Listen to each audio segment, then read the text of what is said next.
Hello, everyone. So today we are going to be discussing grief and what grief means to us.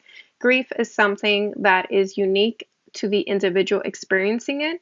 When we actually look up the definition of what grief is, it relates to the deep sorrow that an individual may experience directly after the physical loss of someone. But additional definitions now include not just the loss of someone physically, but also the loss of a job, the loss of a relationship, the loss of a status, the loss of physical health and or ability. So the definition of grief over the years has expanded, which is good because again, we don't necessarily have to have someone die in order to feel like we lost something. Again, loss is experienced in several different forms. Now, today we're going to be discussing loss as it relates to death. Um, because I think it's important, again, to talk about these things in order to understand them better. What was interesting while I was looking up, common definitions for grief was the fact that the word normal experience or normal reaction kept coming up, which I find it interesting simply because oftentimes we find that when an individual is experiencing grief and perhaps they're trying to express it to perhaps someone else, because we don't know how to sit with grief, again, as I mentioned in my previous videos, we try to transition that person away from feeling what they're feeling, which is sad, which is despair. Um, and again, that's no one's fault. It's simply because we don't know what we don't know. And in trying to be helpful, we don't know what can potentially be, invalidating or a trigger for the person experiencing the grief. So, again, as I mentioned, grief is unique to the individual simply because, grief can entail you're in agonizing pain for some time. Grief can entail you're experiencing depression. Grief can entail you're experiencing numbness. You can experience the void. You can experience feeling absolutely nothing.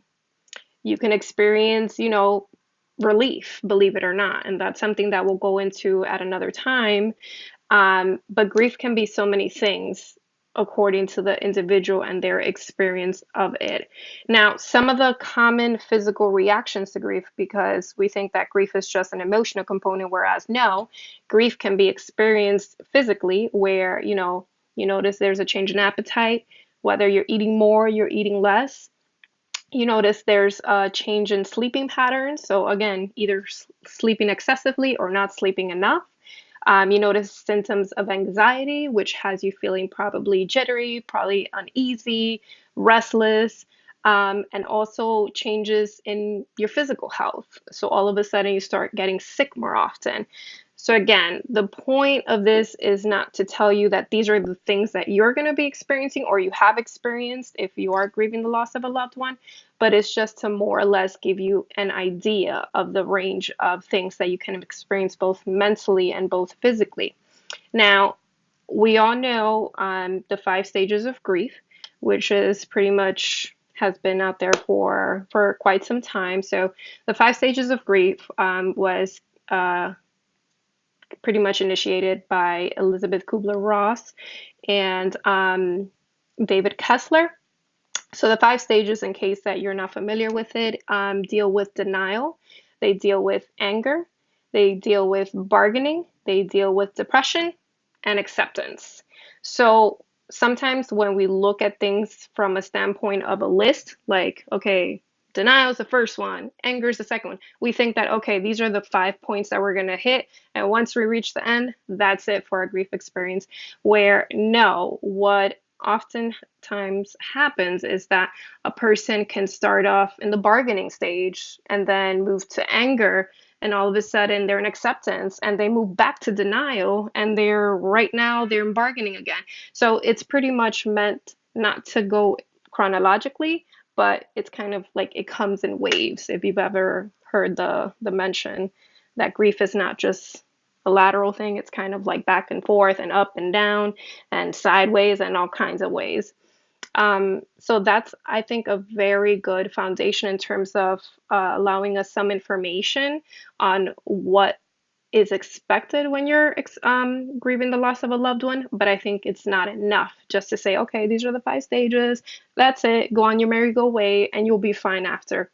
Or again, as I mentioned previously in my previous emails, previous videos, sorry, um, grief is more or less a process that you learn to live with, you learn to cope with, and you learn to manage. It doesn't necessarily go away from one night to the next. My mom passed away 2011, 8 years ago, almost nine, and I can tell you today, I'm still experiencing grief, and it does get more manageable over time, but it doesn't mean that, the loss is still not there. The void is there, obviously. Um, so I wanted to jump into briefly how grief comes about. You just experienced the loss, and what were some of my experiences initially. So when my mom passed away, April 6, 2011, I was actually in undergrad. It was my second year, and I was coming out of work. And for some reason, I got a phone call from my stepfather and my brother. I decided to call my stepfather back. I got the news that I had to go home, although I wasn't really informed. And what I oftentimes tell people about that experience is that I knew my mom was gone before someone verbally told me, hey, mom's dead. And I refer to it as almost the umbilical cord being cut off. We all come into this world with an umbilical cord, which is what connects us to our mother. That's how we get our nutrients. And I felt that at that point, for some reason, once that phone call ended, I just felt like she was gone. So kind of to fast track it, again, we're making this video brief. I get home and I have to say that I didn't feel anything. So my brother already had called me to tell me that my mom had passed away. I got home and I almost felt like I was in a twilight zone because I was not necessarily in denial just yet. I was like more in shock and didn't understand what was happening.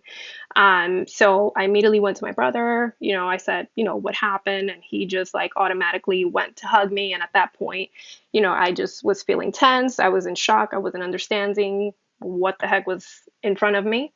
So I just honestly told him, get off me. I then, expressed bouts of rage. I decided at that time I needed to punch something. So I punched her room door. And unbeknownst to me, my mom was still actually in the living room floor.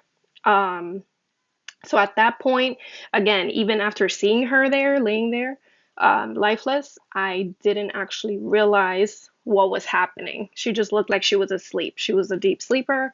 So I was just like, nope, this is not happening to me right now. It didn't set in for me, to be honest, until my younger brother was on his way home.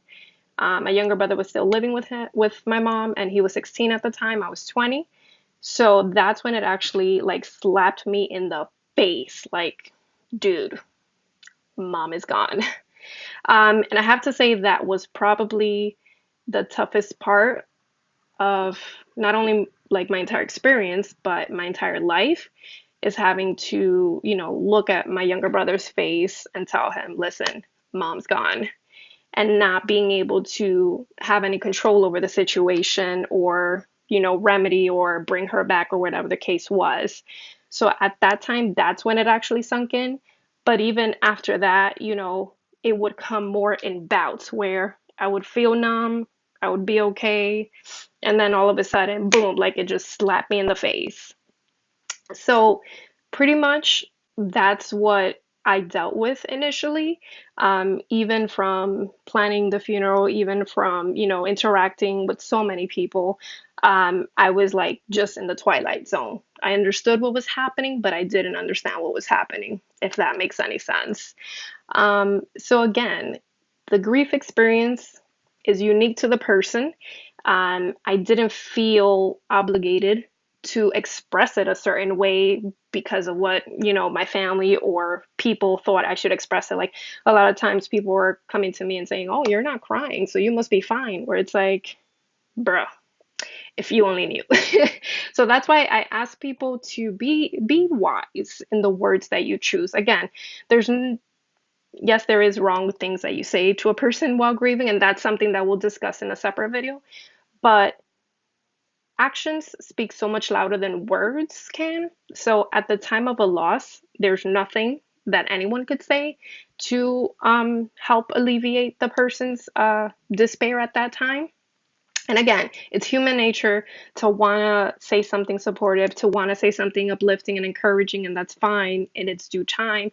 But when things recently happen, when the person's still trying to analyze and assess, listen, this is really happening to me, a simple hug speaks more than 1,000 words can.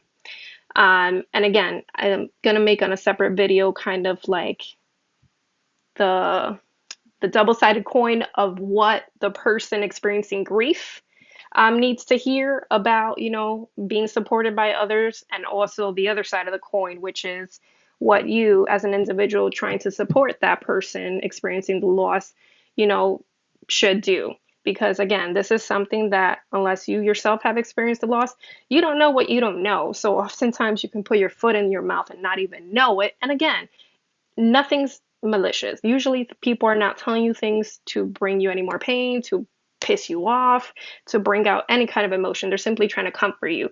Now, the execution is questionable, but again, it's the intention that has to be, pretty much appreciated, that their intention was to make you feel better.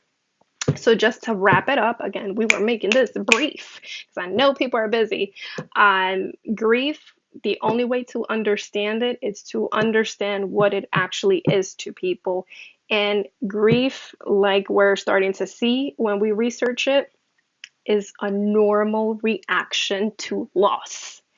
So if you have any takeaway from this video, is that however the individual expresses it, however the individual feels that it's true to them, don't try to tell them, oh, stop crying, or oh, do cry, or oh, why you're not talking, or oh, like all these things. Stop. Just let the person be, because oftentimes the person's still trying to figure out and wrap their heads around what is actually happening. So again, I hope you guys found this information useful. We're going to be continue to talk about it, and we're going to make this topic normalized, just how we talk about all the other emotions and all the other experiences and all the other things that, as human beings we go through. Grief is something that we have to talk about, because guess what? Death is the only thing that is for sure. And I know we hate talking about it because that's something that's sad. That's something that, I don't want to think about. It's not my time yet. But guess what? Eventually it's going to be your time, my time, everyone's time. So the more we talk about it, the more we understand it, the better we're able to cope with it from the perspective of supporting someone going through it or going through it ourselves. So I hope you guys have found this information useful. Please do feel free to give me any feedback, whether by email, direct message, whatever it is. Would love to hear your input, and can't wait to see you on the next one. Thank you. Bye.